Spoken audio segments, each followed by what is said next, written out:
Thanks. Thanks, Charlie, for inviting me along to talk today. I'm probably going to talk for about 20 minutes. I'm aware that I'm probably keeping you from your lunch as well. And we want to keep a little slot at the end for questions across the three talks. So I'll try and run through mine quite quickly. So I'm going to talk a little bit about customer insight at Elsevier. I work in a kind of central group in Elsevier. We do a lot of research. So we have lots of kind of big systems in place, I guess, as you might imagine, because we're a relatively big publisher, so we can perhaps afford to do some of these things. And you're probably going to ask yourself the question as I go through, well, can we do some of these things in our organisation? And reflecting what Andy was saying and what Charlie was saying earlier, I think you can, most definitely. But we have a kind of a systemised approach, and we work closely with the business, all our different colleagues. But we can't actually do all of the work that our business wants to do. It's just not sustainable. There's only a few of us, so we're quite finite. And so a lot of the business units do a lot of research themselves and do DIY research. And what we do centrally is we kind of facilitate that. We help them, we give them advice, and we give them guidance. Okay, so customer insight at Elsevier.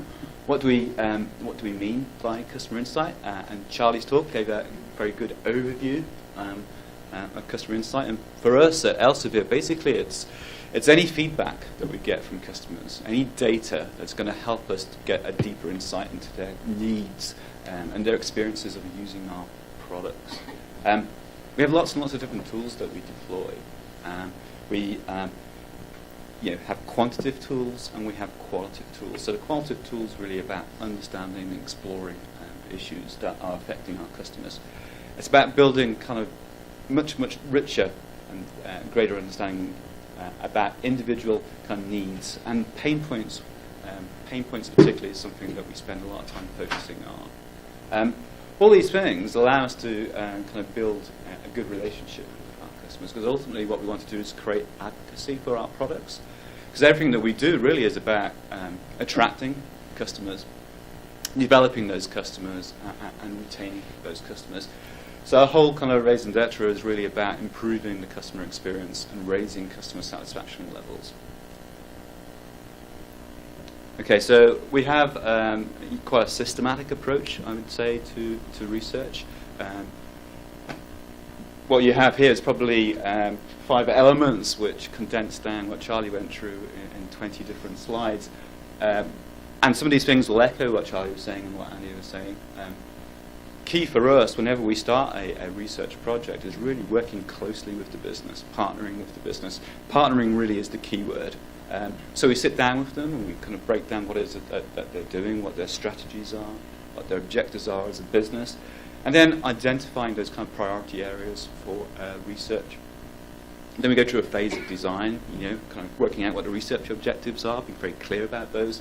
And then identifying an appropriate methodology, designing questionnaires. Quite often that's what we end up doing, writing scripts for focus groups. And oftentimes as well, updating some of the programs that we already have in place. And something that we're constantly doing is trying to refresh our trend data and the way we capture that information. And then it's all about kind of taking that information, collecting the feedback from our customers and doing analysis. And what I'd say here at this stage, and we can spend a lot of time doing some kind of fantastic design, building a questionnaire, getting all the questions exactly right. And then what it really falls down on is, and this has happened a number of times, is sample.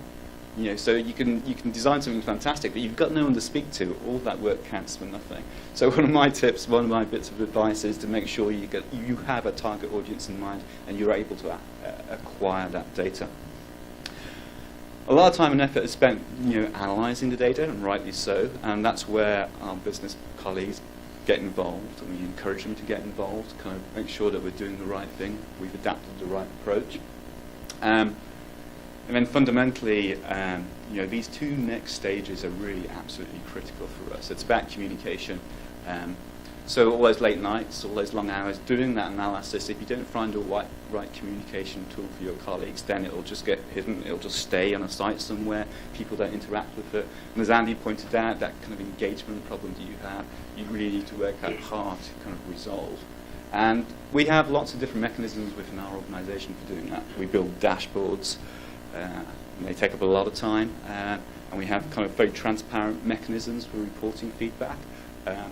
Sometimes colleagues will maybe get some bad feedback from the market about a new idea or a new product, which is a little bit sensitive.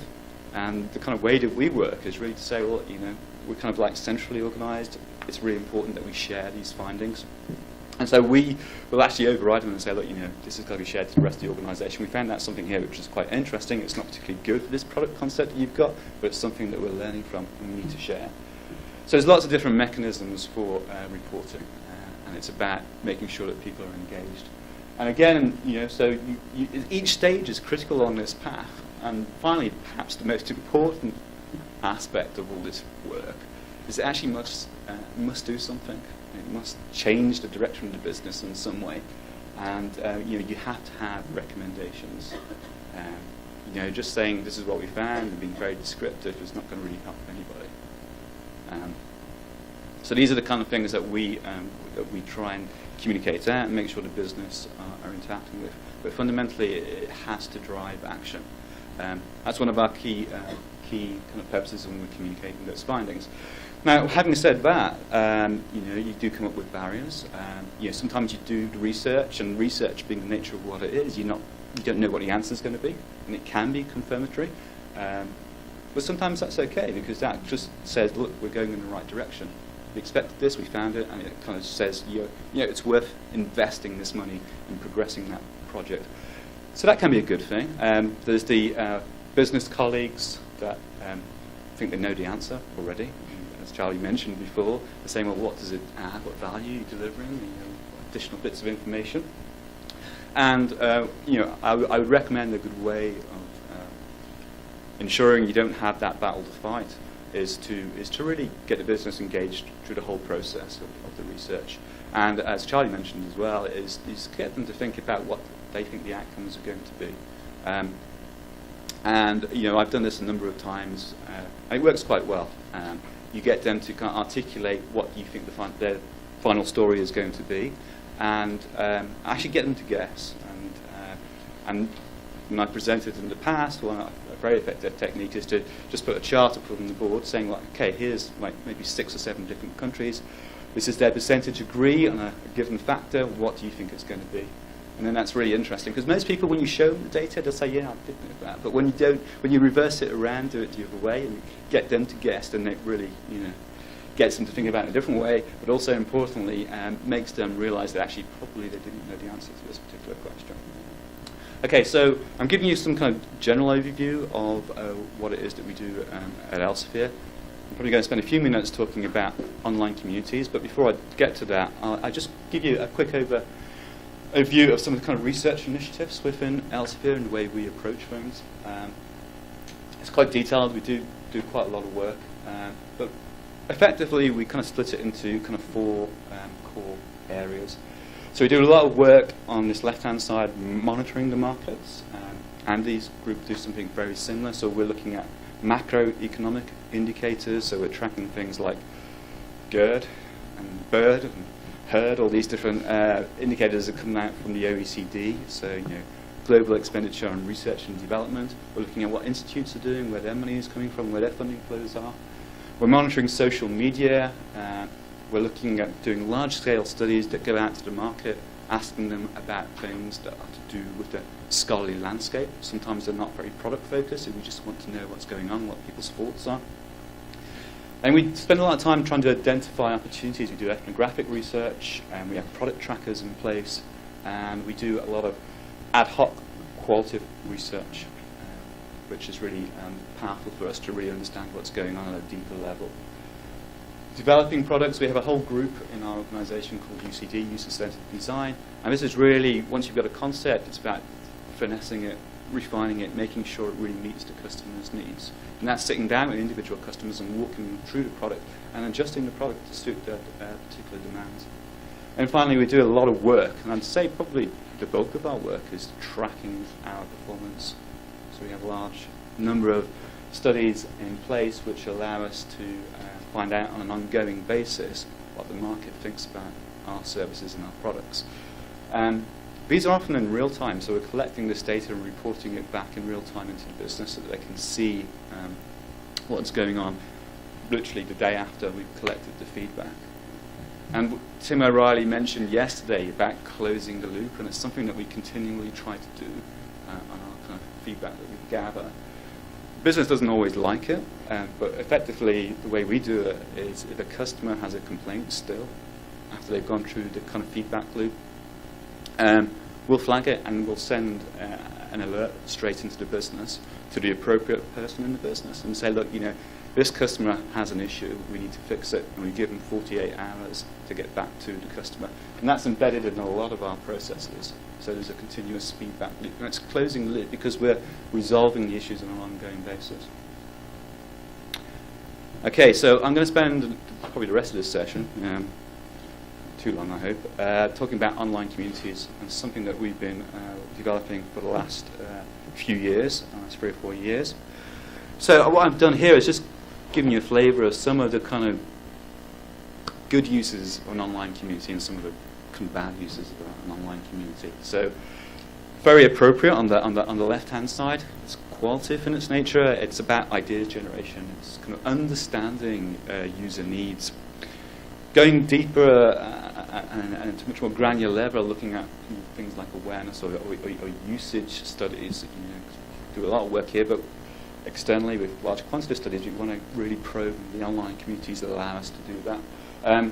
It's about concept evaluation, kind of testing new ideas that we're coming up with and co-creating those ideas with the customers also. It's also very useful for pre-testing our large quantitative questionnaires and for market testing as well, testing marketing collateral. What we don't use it for is we don't use it formally for tracking awareness. It allows us to go deeper, but we don't track awareness via these particular communities. We don't use it for no-go decisions on products or services. And that's probably a pretty important fact with a lot of qualitative research. It's not really a no-go decision tool. It just allows you to get understanding. We don't use it for volume forecasting. We don't use it for ad tracking. We don't use it for market sizing. So for us, it has a very particular purpose and function, and it's one research methodology that we use. And really, it's an approach that is complementary to the kind of traditional approaches that we have in terms of market research. So it certainly doesn't replace our traditional qualitative research approaches, but supplements it and complements it, and really helps us to get a holistic view of the customer.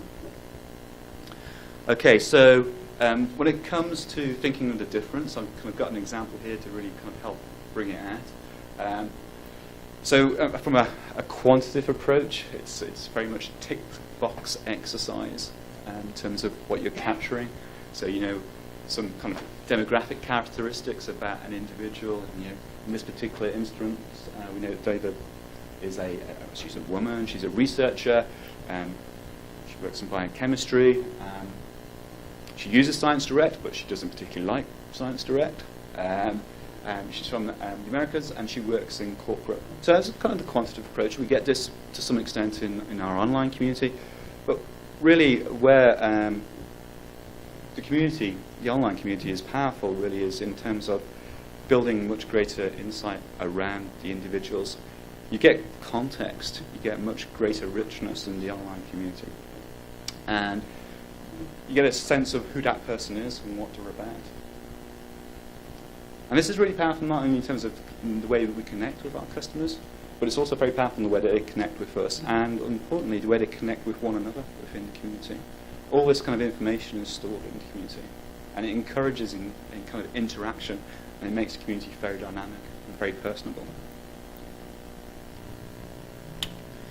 So they for us, serve two purposes in many ways. And they're very valuable, both context in terms of the qualitative, in-depth insight, and still the quantitative elements too, because they do give us the quantitative elements in the surveys that we do. But it's just the richness of bringing these two things together to create a holistic picture. Okay, so how does a community actually work? It's invitation only. So we invite people to attend. We spend a lot of time making sure that they meet the right criteria. They're under kind of non-disclosure agreements with us. And they're very engaged, they're highly engaged. And that brings with it a lot of advantages and some disadvantages.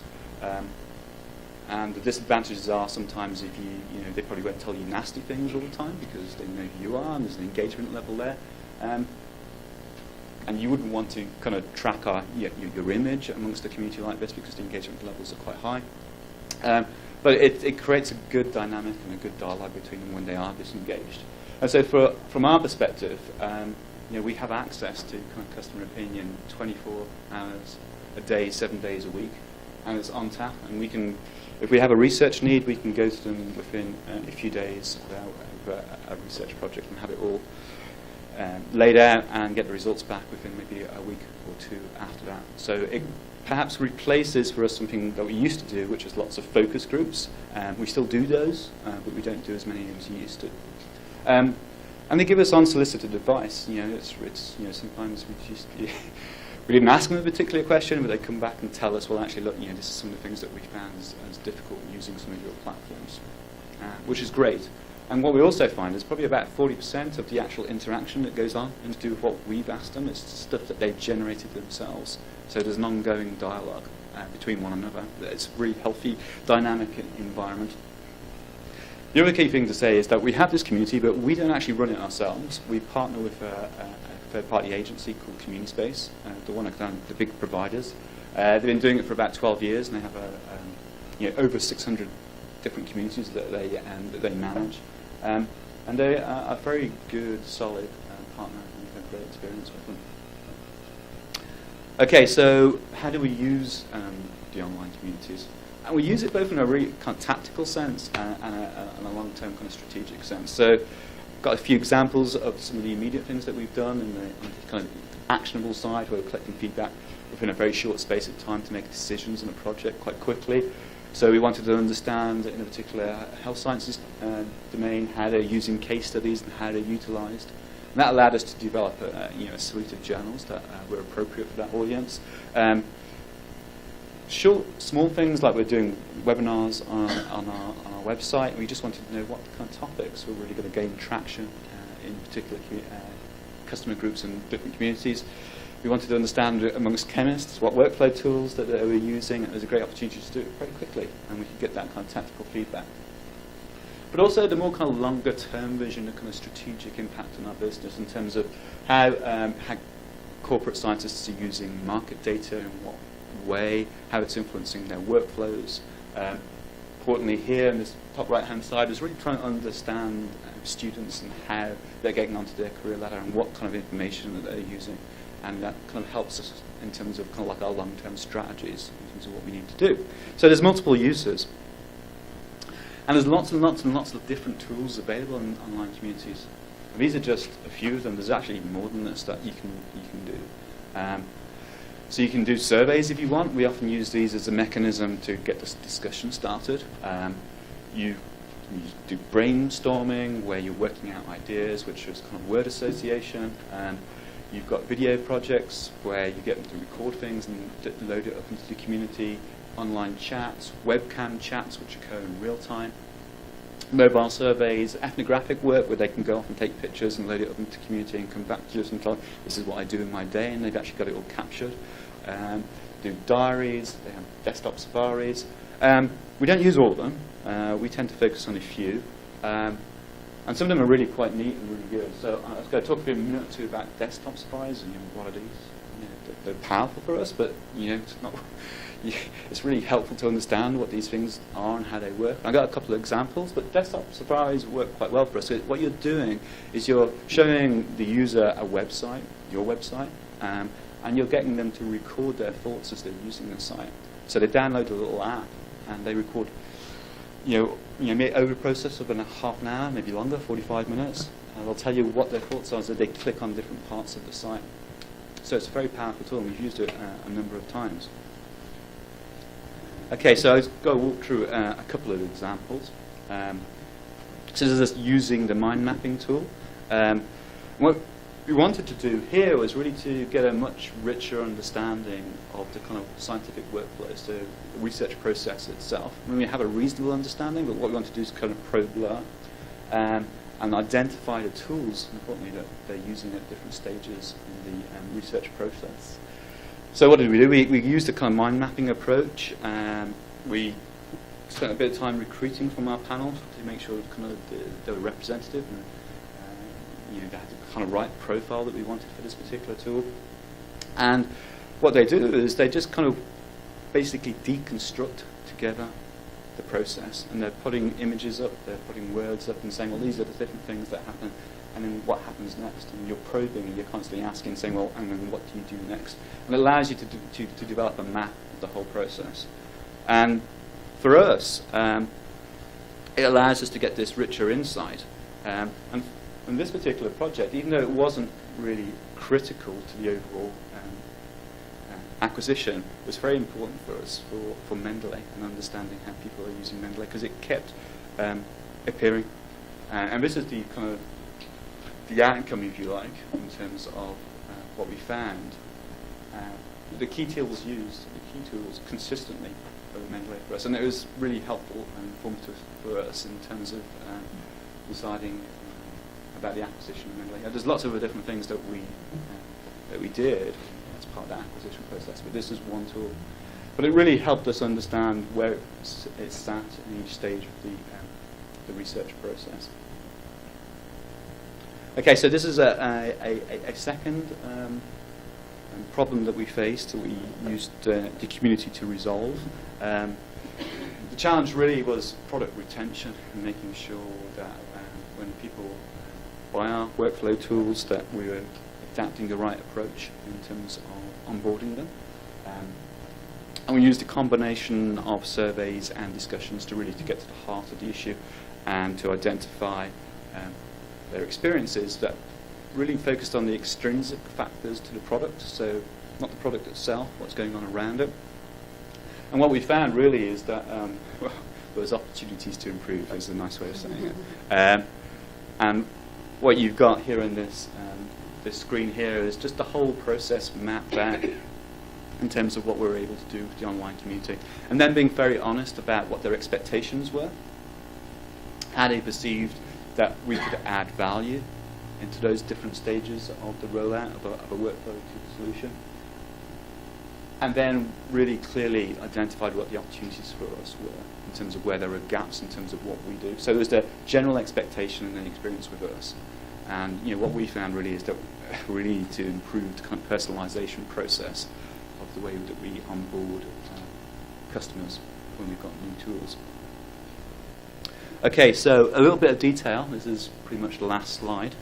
A little bit of detail about our community. So we have 500 researchers in total, which is quite big, I know. It's probably bigger than some of the online surveys we sometimes get responses to.